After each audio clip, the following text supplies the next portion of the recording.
Here, we're functioning. There it is. All right, take This two. is my aunt. That's why I was like, I need to tell It wouldn't be Buffalo Art someone. Studios if the technology didn't torture us.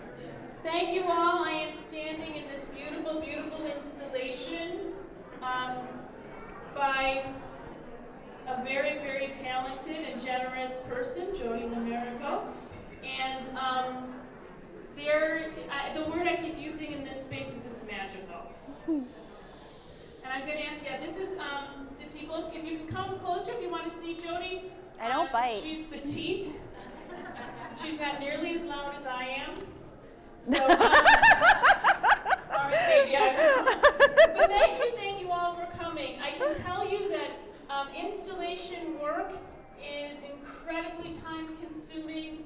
It is an act that happens in real time and in real space, and it comes into being on site. I don't know another way to say it. And if you are somebody that makes work, you work with an artist who has a vision, and you talk to them for a couple years, and then 6 carloads of stuff comes to the space, and they start making things. And sometimes we all jump in, and then we all really feel a lot of love. Again, that word community. We feel like it's a part of yet another part of this Buffalo Art Studios experience. So thank you so much, Jodi. I have had the great pleasure of getting to know you, of getting to know your family. Very well. I have a very special relationship with a spoon and your daughter. So thank you so much for coming, and thank you for sharing. You are a very busy person with your children and your family, so thank you for taking time to share this with all of us, because it means a lot. Thank you, Shirley.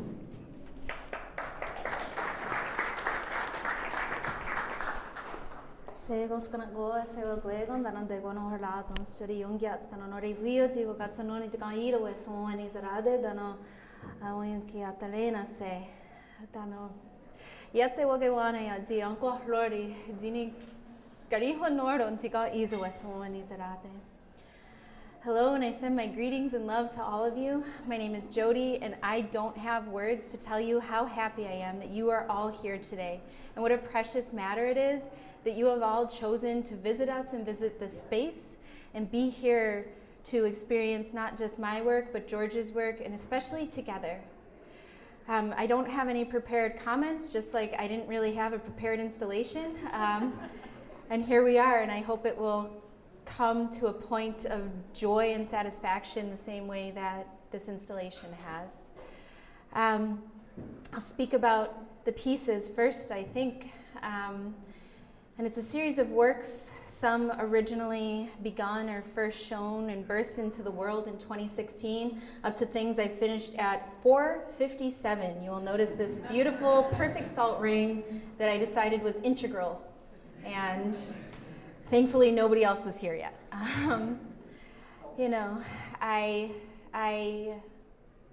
thought I was going to make a piece about my relationship to Buffalo, about the ways that I've experienced the land and the people, and my mourning of the loss of the visuals of the rotting industry and the ways that we were able to watch creation take back over with plants, especially anyone around my age. I'm now 38. It was my birthday Tuesday. You can sing to me later when I'm done. Thank you.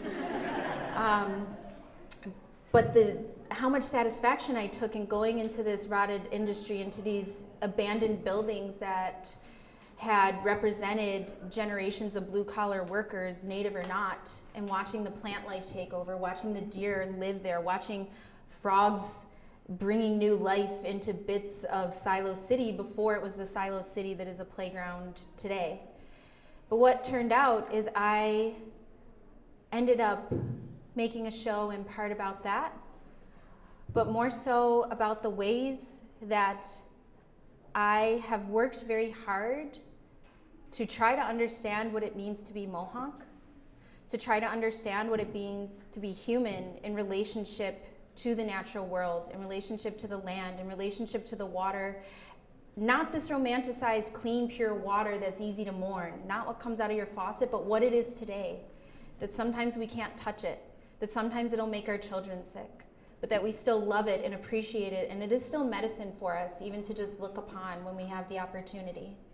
I realized that I was making a work about the ways that people can see this crisscrossed bit of wood and think, that's probably important, that looks nice, but that it came from a moment where my children were able to be present for the pounding of black ash logs that had been donated to our community.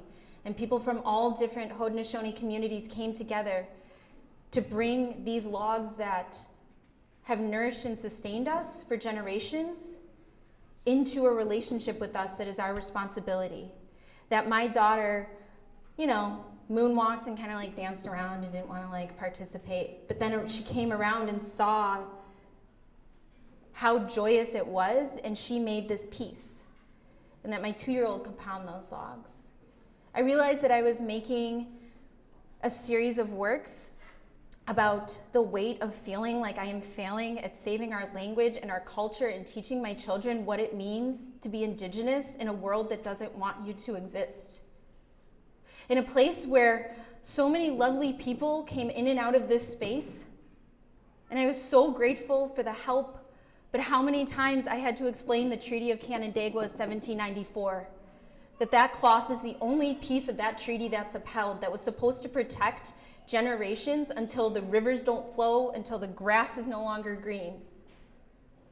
And I realized I was making a piece that came to a point that told me that I'm enough and people like me are enough, and that making this work is important, and that it's okay to have community that isn't the community you envisioned, to bring people in relationship all together, even if for a moment. The number of people who were just waiting for a bus that were like, can I help you rip fabric?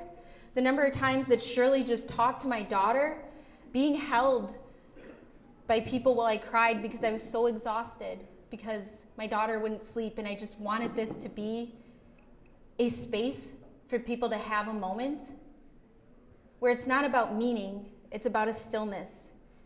It's about looking at the materials and remembering all of this came from people that I know. All of this came from relationships. Those deer came from 45 minutes away that I tanned. Those little squirrels are torn up bits of treaty cloth, torn up out of frustration and made into something new and powerful, not just for me, not for Haudenosaunee people, not for Indigenous people, but for all people. Because I think that deep down we are all grieving some loss of knowing what it means to be human in relationship to one another, in relationship to the land, and feeling and bearing with joyous frustration the responsibility to these places for generations before us and generations forward. And even if that didn't come through my work, I am so grateful for the exhausting week that I had, and I am so grateful that you are all here to share this moment together. Kanien'keha.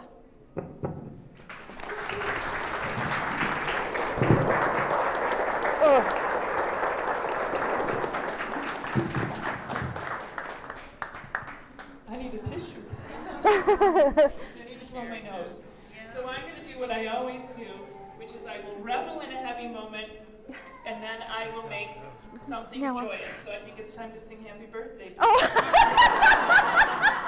And here we go. Happy birthday to you.